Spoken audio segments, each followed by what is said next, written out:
Jai Shri Krishna. This video is for Gita Olympiad 2025. माझे नाव विनय कुलकर्णी. भगवद्गीता अध्याय पठन. अध्याय क्रमांक 17. ओम श्री परमात्मने नमः. श्रीमद्भगवद्गीता अथ सप्तदशोऽध्यायः. अर्जुन उवाच ये शास्त्रविधिमुत्सृज्य यजन्ते श्रद्धयान्विताः तेषां निष्ठा तु का कृष्ण सत्त्वमाहोरजस्तमः. श्रीभगवानुवाच त्रिविधा भवति श्रद्धा देहिनां सा स्वभावजा सात्विकी राजसी चैव तामसी चेति तां शृणु. सत्त्वानुरूपा सर्वस्य श्रद्धा भवति भारत. श्रद्धामयोऽयं पुरुषो यो यच्छ्रद्ध एव सः. यजन्ते सात्विका देवान् यक्षरक्षांसि राजसाः प्रेतान् भूतगणांश्चान्ये यजन्ते तामसा जनाः. अशास्त्रविहितं घोरं तप्यन्ते ये तपो जनाः दम्भाहंकारसंयुक्ता कामरागबलान्विताः कर्षयन्तः शरीरस्थं भूतग्राममचेतसः. मां चैवान्तः शरीरस्थं तान् विद्यासुरनिश्चयान्. आहारस्वपि सर्वस्य त्रिविधो भवति प्रियः. यज्ञस्तपस्तथा दानं तेषां भेदमिमं शृणु. आयुस्सत्त्वबलारोग्य सुखप्रीतिविवर्धनाः रस्यास्निग्धास्तरारुद्धा आहाराः सात्विकप्रियाः. कट्वं लवणां तृष्ण तीक्ष्णरुक्षविदाहिनः आहारा राजसश्रेष्ठा दुःखशोकामप्रयदाः. ता यातयामङ्गतरसं पूतिपर्युषितं च यत् उच्छिष्टमपि चामेध्यं भोजनं तामसप्रियम्. अफलाकाङ्क्षिभिर्यज्ञो विधिदृष्टो य युज्यते यष्टव्यमेवेति मनः समाधाय स सात्विकः. अभिसन्धाय तु फलं दम्भार्थमपि चैव यत् युज्यते भरतश्रेष्ठ तं यत् यज्ञं विद्धि राजसम्.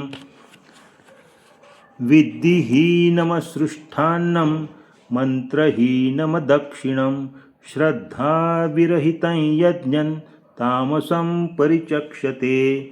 देवद्विजगुरुप्राज्ञ पूजनं शौचमार्जवं ब्रह्मचर्यमहिंसा च शारीरं तप उच्यते.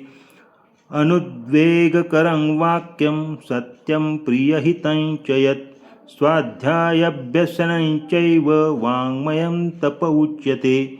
मनःप्रसादः सौम्यत्वं मौनमात्मविनिग्रहः भावसंशुद्धिरित्येतत् तपोमानसमुच्यते. श्रद्धया परया तप्तं तपस्तत्त्रिविधं नरैः अफलाकाङ्क्षिभिर्युक्तैः सात्विकं परिचिक्ष्यते. सत्कर्माणपूजार्थं तपोदम्भेन चैव यत् क्रियते तदिहं प्रोक्तं राजसञ्चलमध्रुवम्.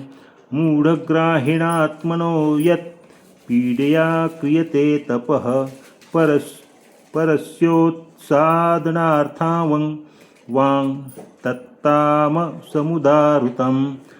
दातव्यमिति यद्दानं दीयतेऽनुपकारिणे देशकाले च पात्रे च तद्दानं सात्विकं स्मृतं. प्रत्युपकारार्थं फलमुद्दिश्य वा पुनः दीयते च परिक्लिष्टं च तद्दानं राजसं स्मृतम्. अदेशकाले यद्दानम् अपात्रेभ्यश्च च दीयते असत्कृत्तमवज्ञातं तत्तामसमुदाहृतम्। ॐ तत्सदिति निर्देशो ब्रह्मणस्त्रिविधः स्मृतः ब्रह्मणास्तेन वेदाश्च यज्ञाश्च विहिताः पुरा तस्मादोमित्युदाहृत्य यज्ञदानतपक्रियाः प्रवर्तन्ते विधानोक्ताः सततं यो ब्रह्मविद्वादिनां तदित्यनभिसन्धाय फलं यज्ञतपक्रियाः ज्ञानक्रियाश्च विविधाः क्रियन्ते मोक्षकाङ्क्षिभिः सद्भावे साधुभावे च सदित्येतत्प्रयुज्यते प्रशस्ते कर्मणि तथा सच्छ्रद्ध पार्थयुज्यते यज्ञे तपसि दाने च स्थितिः सदिति चोच्यते कर्म चैव तदर्थीयं सदित्येवाभिधीयते अश्रद्धया हुतं दत्तं तपस्तप्तं कृतं च यत् असदित्युच्यते पार्थ न च तत्प्रेत्य नो इह। ॐ तत्सदिति श्रीमद्भगवद्गीतासु उपनिषत्सु ब्रह्मविद्यायां योगशास्त्रे श्रीकृष्णार्जुनसंवादे श्रद्धात्रयविभागयोगो नाम सप्तदशोऽध्यायः। ॐ श्रीकृष्णार्पणमस्तु। जय श्री कृष्ण।